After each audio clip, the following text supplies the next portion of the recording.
Ici, on est tout aussi dévêtus, mais ce n'est peut-être pas pour nager, c'est plutôt pour se faire voir. Ces belles filles exhibent des costumes de bain devant un public et un jury qui s'intéresse plus au contenu qu'au contenant.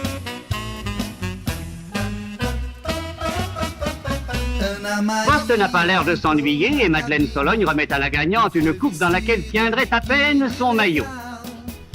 Mais voici mieux, cherchez le maillot. Le comique Andrex en est tout scandalisé, mais pas la concurrente qui semble fort satisfaite. Nous venons de voir les humains faire les singes. Ici, ce sont les singes qui font les hommes. Ai, ai, ai, mas ficou sensacional. Idade você começou a trabalhar com criação de conteúdo adulto? 18 anos. O que te levou nesse caminho? Dinheiro. Hoje você é casada? Sim. Mas não tem ciúmes? Tipo, Sim. Não. se tua filha quisesse criar conteúdo adulto, qual que seria a sua reação? Eu não ia deixar. Eu comecei a criar conteúdo adulto por uma necessidade. Espero do fundo do meu coração que minha filha não passe necessidade. Mas você passava necessidade? Não passava fome. Mas, tipo assim, não era aquela realidade que eu queria viver, sabe? Então você faz isso só pelo dinheiro hoje? Sim, pelo dinheiro. Caros amigos do Centro Dom Bosco, sejam bem-vindos mais uma vez ao Chave Católica. Eu sou Luciano Pires e hoje os convido a tratarmos do tema Meu Corpo, Minhas Regras. Faz sentido esta expressão?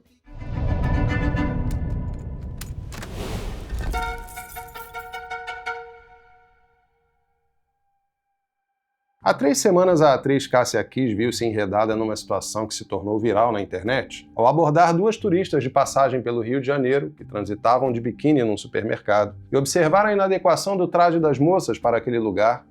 Logo deu-se início ao expediente cada vez mais comum nos dias de hoje de sacar o celular e filmar a pessoa com quem se discute para fins de intimidação cibernética, uma vez que o objetivo é tornar massivamente pública uma situação privada que poderia perfeitamente ser resolvida ali mesmo. Pai das meninas falando. O pai.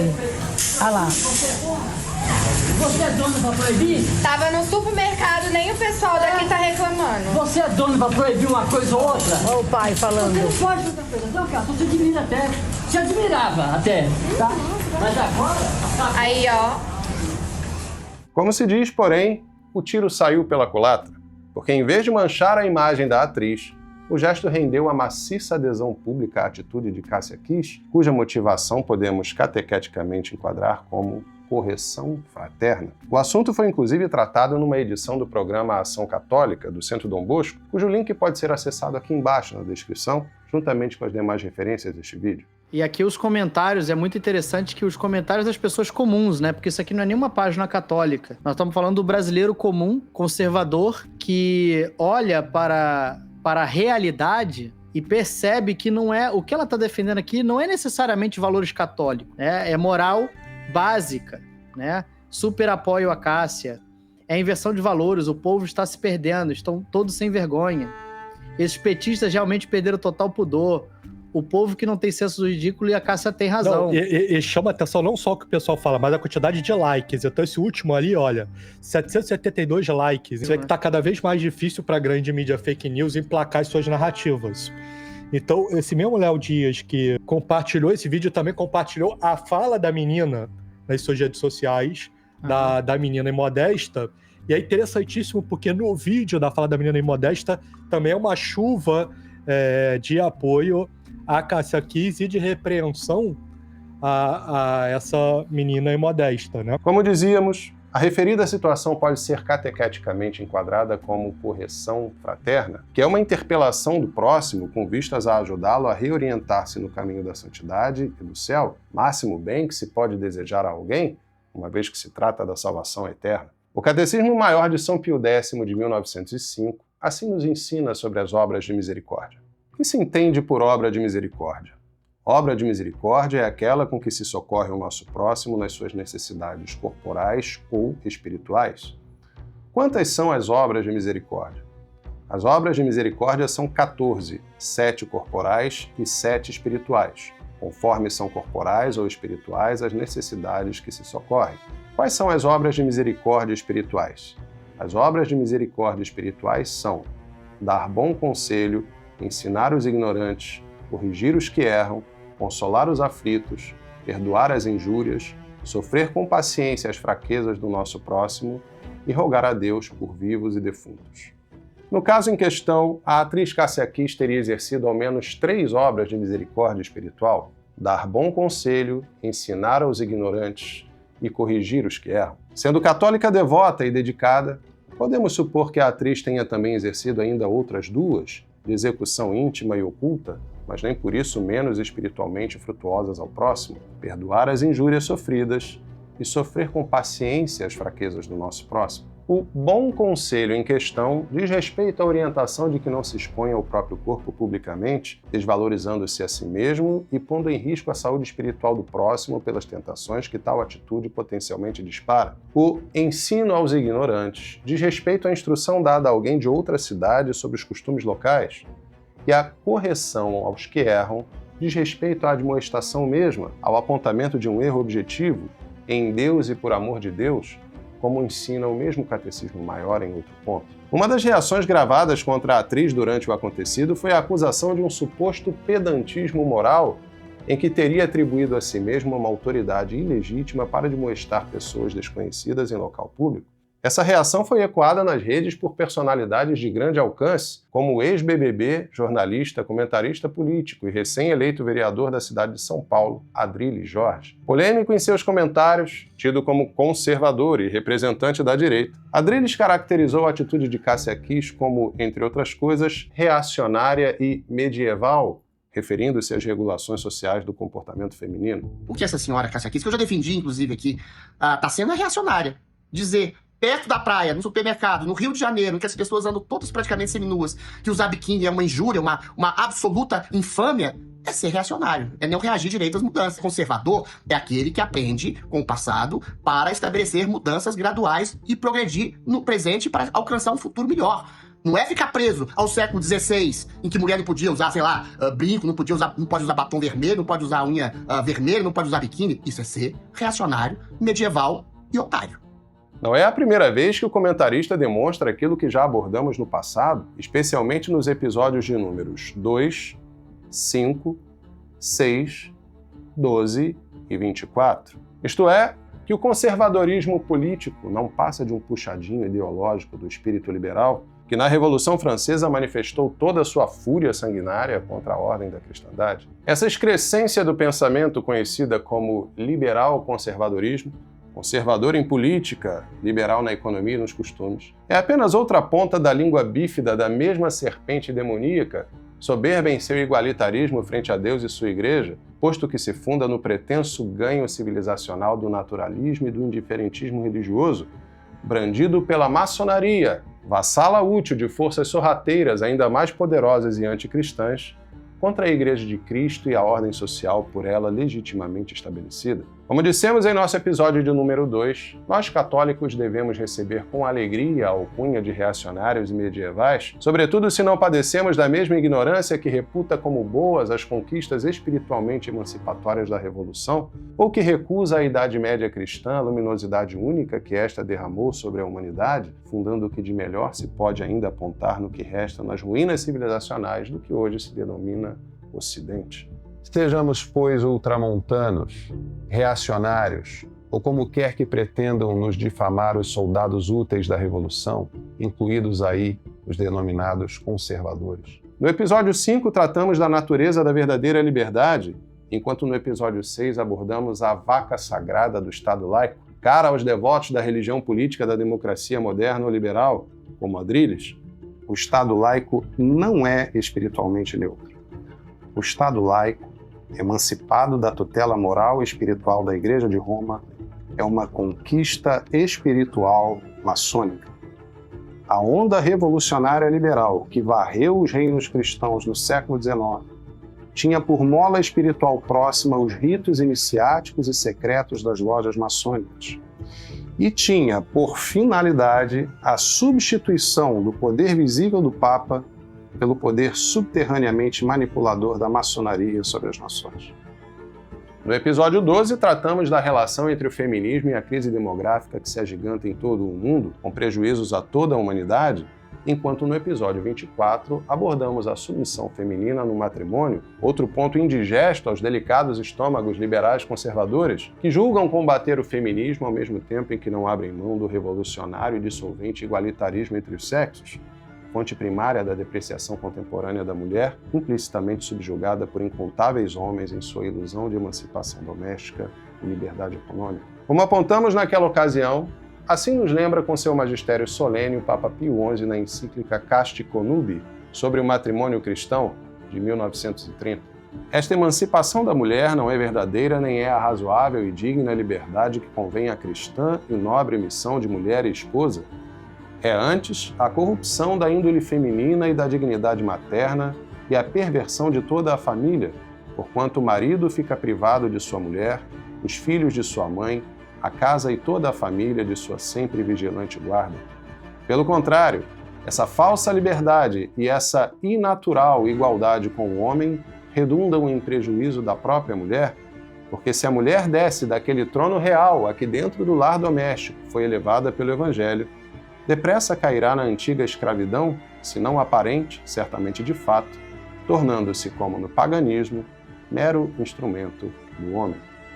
Mais adiante, no mesmo documento, o Papa manifesta a proverbial prudência cristã ao considerar as eventuais exigências práticas impostas pelas circunstâncias de tempo e lugar, mas sem abrir mão daqueles fundamentos perenes da lei natural e da lei divina, de que depende a saúde de todo o gênero humano. Se, no entanto, em qualquer parte as condições sociais e econômicas da mulher casada tiverem de transformar-se algum tanto devido à alteração dos usos e costumes da convivência humana, compete ao poder público adaptar às necessidades e exigências odiernas os direitos civis da mulher, tendo sempre em vista o que é requerido pela diversa índole natural do sexo feminino, pela honestidade dos costumes e pelo interesse comum da família, e desde que também a ordem essencial da sociedade doméstica permaneça intacta, como instituída que foi por uma autoridade e sabedoria mais alta que a humana, isto é, divina, e que não pode mudar-se por leis públicas ou pela vontade dos indivíduos.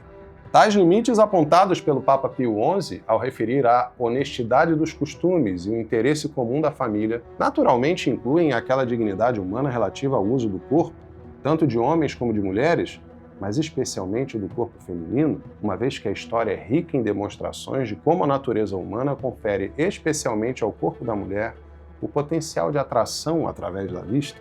Esse diferencial atrativo, querido por Deus e conforme ao bem da criação, resultado talvez do fato de que a mulher já não foi feita da terra bruta, como o homem, mas da humanidade dele, a partir da costela de Adão, é inerente ao corpo da mulher porque é nela que a vida é concebida e gestada, mas a mancha do pecado original em nós, pela desordem interior que nos inflige, frequentemente leva também à desordem de tal atributo, tanto nos homens como nas mulheres. Assim é que homens revolucionários, visando a sua própria satisfação e o descompromisso afetivo, e valendo-se da inclinação feminina ao exibicionismo, buscaram sempre fomentar nas mulheres o desprezo pela modéstia dos costumes e o mergulho na sensualidade, a pretexto de sua falsa libertação. Assim foi com o próprio biquíni, traje de banho em 2 peças lançado pelo engenheiro suíço Louis Reard em 1946, cujo nome fora inspirado no atol de Bikini, nas Ilhas Marshall, em razão dos testes com bombas atômicas que vinham sendo realizados pelos Estados Unidos no local. A intenção era produzir no mundo da moda um impacto igualmente bombástico com a inédita exposição do umbigo feminino.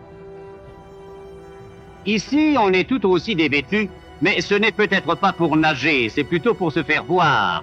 Ces belles filles exhibent des costumes de bain devant un public et un jury qui s'intéressent plus au contenu qu'au contenant.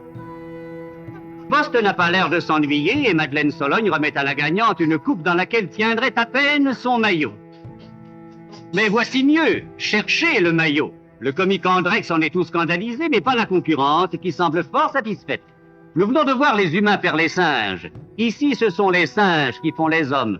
O traje de banho das moças abordadas por Cássia Kiss no supermercado, se hoje já não causam o mesmo impacto em nossa imaginação dessensibilizada por décadas de objetificação masculina da mulher, na ocasião de seu lançamento causava tanto escândalo que foi necessário contratar uma stripper para vesti-lo e divulgá-lo, a dançarina francesa Micheline Bernardini, então com 19 anos, já que nenhuma mulher de boa reputação ousaria fazê-lo. Com a revolução sexual e juvenil dos anos 1960, o biquíni, anteriormente banido em diversos países, viria a se disseminar em todo o mundo, especialmente no Brasil. Ou seja, graças à imaginação pervertida e ao empenho empresarial de um único homem, Em poucas décadas já não seria mais necessário aos homens frequentar cabarés para saciar sua lascívia visual, com mulheres dispostas à indigna sujeição do corpo ao dinheiro de estranhos. A mesma satisfação podia agora ser encontrada nas praias e piscinas, oferecida espontânea e gratuitamente por mulheres de todas as estirpes, solteiras e casadas, felizes na estranha liberdade de exposição pública de seus corpos, posto que com isso aceitavam medirem-se e disputarem entre si, cada vez mais pela régua carnal e desumanizante da sensualidade, novamente, para a vil satisfação dos homens. Então, aí o OnlyFans é assim.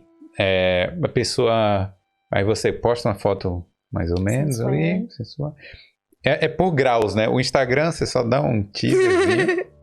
Aí no feed do OnlyFans você mostra mais um pouquinho. E na DM lá é mais... Você vende o conteúdo mesmo. A DM é que movimenta o dinheiro ali dentro do OnlyFans. Mas assim, tem umas meninas postando umas coisas no Instagram. Eu tô falando assim, eu não julgo, mas eu tô julgando. Obrigada, porque pelo menos não fui eu que precisei falar. Não, que era melhor tá cobrando. Já falei isso pra várias amigas minhas. Sim? Várias. Porque elas falavam, ai, não teria coragem. Eu falei, você tem sim, só que você tá fazendo de graça. Não surpreende que essa degradação da mulher tenha evoluído rapidamente para o boom da indústria pornográfica nos anos 1970, para a relativização da prostituição e, nos dias de hoje, para o triste caso das muitas mulheres, sobretudo jovens, que se vendem em plataformas digitais de conteúdo adulto como se nada fosse, inclusive promovidas em podcasts como que revestidas de uma tola e festiva dignidade às avessas. Na última conversa que a gente teve, você falou que você queria muito ganhar dinheiro, que você gosta dessa questão da validação. Hoje em dia, com a questão digital, as meninas elas têm meio que uma proposta com um certo grau de benefício de mais e, digamos, sacrifício de menos. Que é a questão do OnlyFans. 100 anos de feminismo a gente já teve, e a forma de uma menina jovem ficar rica, hoje, é ser uma prostituta online. Você concorda com isso? Concordo. Eu acho que eu, Martina, eu não teria ganhado tanto dinheiro tão rápido aos meus 20 anos se não fosse dessa forma. Porque a sociedade em si, os homens principalmente, já tem esse desejo muito forte de consumir pornografia. Então eu tô dando o que mais querem, entendeu? Tipo assim, o que mais...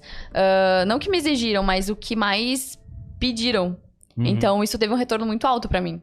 Qual a sua profissão hoje? Hoje eu sou empresária, eu tenho 3 empresas. Qual empresas são? Eu trabalho com OnlyFans, que é uma das empresas. Vou perguntar do OnlyFans. Dá dinheiro mesmo? Eu tanto dinheiro que através dessa fonte de renda eu consegui montar as outras 2 empresas pra investir. Sou top 10 Brasil há mais de 5 anos. Meu Deus! Das 3 empresas, qual que mais dá lucro hoje? A fonte de renda principal é dos conteúdos. 10 anos casada. Aí depois que eu separei, eu disse, e agora? O que eu vou fazer? Porque eu tenho 4 filhos. Então eu não queria deixar a maternidade de lado. Então eu precisava achar alguma coisa que eu conseguisse ficar com eles. E lá na horinha, 2 horinhas que eles dormissem, eu precisava faturar. Então hoje eu consigo gravar os meus conteúdos aquele horáriozinho da tarde que as crianças dormem, conseguindo conciliar a maternidade e o trabalho. A glamorização da mulher objetificada e prostituída aparece, enfim, como o último elo do grilhão que a aprisiona a bestialidade masculina. Que idade você começou a trabalhar com criação de conteúdo adulto? 18 anos. O que te levou nesse caminho?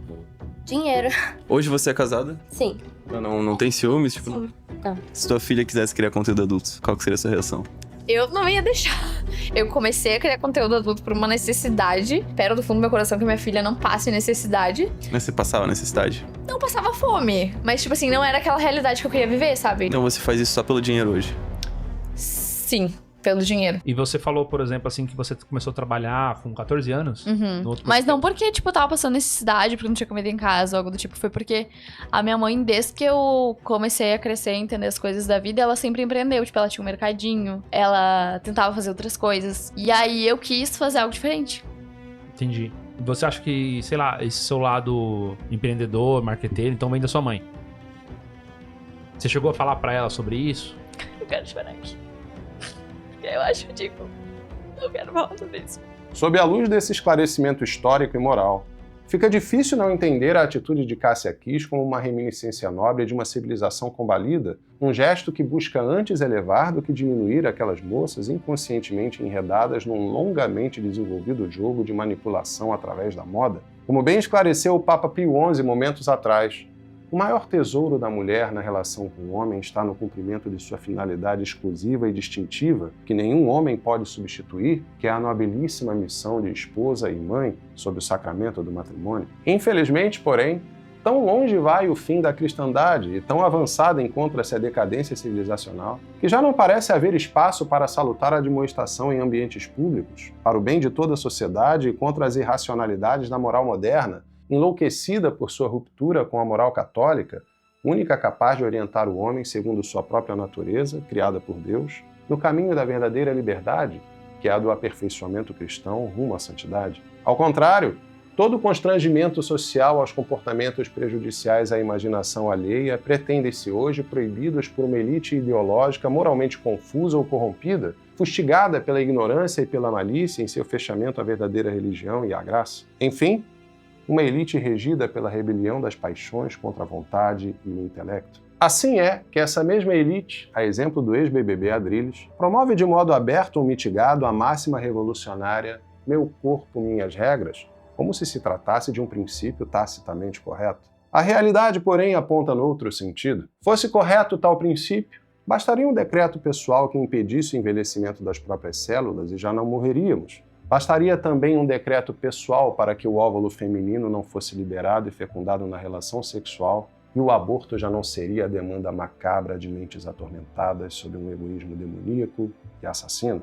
Alguém poderia objetar, porém, que, de fato, não temos pleno poder biológico sobre o nosso corpo e que a sentença "meu corpo, minhas regras" refere-se, sobretudo, ao uso exterior e moral do mesmo corpo, como se tivéssemos direito a uma disposição individual arbitrária nesse campo. Porém, também aqui a sentença se revela falsa, porque é fato que o uso desordenado de nossa liberdade corporal conspira contra a saúde e a vida não apenas do próprio corpo, mas também da alma, que lhe é superior, e conspira não apenas contra a própria alma, mas também contra a do próximo, como veremos. Fato é que ninguém tem o direito de agir contra a sua própria natureza, e sendo o homem um animal que se distingue por sua racionalidade, ninguém tem o direito de agir contrariamente à razão, portanto. Se alguém o faz, cabe verificar a aplicabilidade da tolerância, virtude pela qual suporta-se um mal em vista de se evitar um mal ainda maior ou de se atingir um bem maior, como nos casos das crianças, dos adultos mentalmente debilitados e de certos atos involuntários. Logo, a tolerância aplica-se aos males, não aos bens, e a irracionalidade é certamente um mal. Dado que a existência de Deus, a imortalidade da alma e o fim último do homem são demonstráveis pelo uso exclusivo da razão natural, como bem o assenta a filosofia de Santo Tomás de Aquino, bem como que o próprio Cristo se apresenta como a verdade e o amor que saciam plenamente nossa inteligência e nossa vontade, o testemunho dos santos nos inunda com a sabedoria sobrenatural que nos prova que a maior irracionalidade que podemos cometer, acima de tudo, é a irracionalidade do pecado, posto que este representa uma ofensa à dignidade infinita daquele que nos criou e cujas penas neste mundo e no próximo são de justiça inquestionável. De onde decorre que absolutamente ninguém tem o direito de violar as leis instituídas por Deus, nomeadamente os 10 mandamentos, porquanto tais leis se prestam justamente a guiar-nos com segurança à nossa própria felicidade, cuja visão nos é obscurecida pela mancha do pecado original. Daí a necessidade da graça sobrenatural de Deus, vertida em nós através da oração e dos sacramentos, sem a qual é impossível elevarmos-nos de nossa natureza decaída e cumprir integralmente aqueles mesmos mandamentos, e assim amar menos indignamente a Deus, ao próximo e a nós mesmos. A irracionalidade do relativismo moral e seu independentismo antropocêntrico é espiritualmente ilustrada pelo professor Sidney Silveira na introdução à monumental Teologia Moral de Santo Afonso de Ligório, doutor da Igreja, editada sob seus cuidados pelo Centro Dom Bosco. A moral não é o conjunto de regras que um diabinho kantiano ditou para o homem seguir de maneira categórica, quase cegamente. Em verdade, nada mais distante da natureza da moral do que concebê-la como um arcabouço de normas arbitrárias, alheias à consciência humana. Nada mais errôneo do que entendê-la como um código de leis pétreas às quais se deve obediência irrefletida, robótica, desprovida de plasticidade. A realidade é bem outra. Só existe moral onde há atos livres, e estes dependem da apreciação do ser das coisas por uma inteligência que as contemple e as hierarquize segundo critérios objetivos, a partir dos quais a vontade encontra luzes para fazer as suas escolhas. Há que se diferenciar, portanto, o moralismo meramente prescritivo, arbitrário, sem raízes na lei natural e na lei divina, da verdadeira moral, que é a aplicação prática da razão.